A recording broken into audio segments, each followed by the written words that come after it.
మార్కాపురం జిల్లా కనిగిరిలో వెలిగొండ ప్రాజెక్టుపై ఎమ్మెల్యే ముక్కు ఉగ్ర నరసింహారెడ్డి మీడియా సమావేశం నిర్వహించారు. 2026లో వెలిగొండ ద్వారా నీరు ఇస్తామన్న సీఎం చంద్రబాబు హామీ మేరకు ప్రాజెక్టు ముందుకు సాగుతుందన్నారు.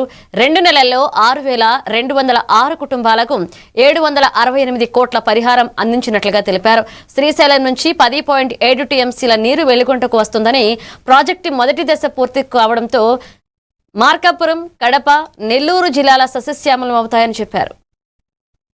నిర్వాసితులందరికీ కూడా దాదాపు 85% నిర్వాసితులు మొత్తానికి కూడా 768 కోట్ల రూపాయలు ఈ భారతదేశ చరిత్రలోనే ఒక 2 నెలల్లో ఇచ్చిన ఘనత అది ఆంధ్ర రాష్ట్రానికి చెందుతుంది. అది కూడా ఎన్డీఏ కూటమికి, దాంట్లో ముఖ్యంగా నారా చంద్రబాబు నాయుడు గారికి దక్కుతుందని తెలియజేస్తూ, ఎందుకంటే ఈరోజు ఈ ప్రాంతం క్షామపీడిత ప్రాంతం, మనకు ముఖ్యంగా అవసరమైన నీళ్ళని మరి జల్ జీవన్ మిషన్ ద్వారా కూడా రేపు ఈ వచ్చిన 10 టీఎంసీ వాటర్ని కూడా జల్ జీవన్ మిషన్ ద్వారా గతంలోనే మనం ఉప ముఖ్యమంత్రి పవన్ కళ్యాణ్ గారి ఆధ్వర్యంలో 1250 కోట్లతో కూడా ఊరూరికి ఇంటింటికి కొలాయి అని చెప్పేసి ఏర్పరచుకోవడం, దాన్ని కూడా ప్రణాళిక ఆల్రెడీ సిద్ధం చేసి పనులు ప్రారంభించున్నారు.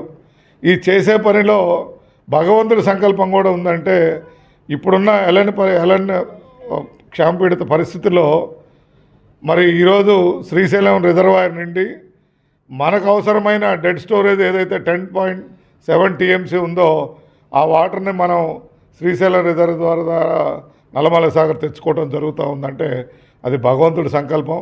మరి పని ఇంత వేగవంతం చేసి 26లో నేను నీళ్ళు ఇస్తానని చెప్పి ఏదైతే మాట చెప్పారో మన ముఖ్యమంత్రి గారు చేశారు. కానీ గత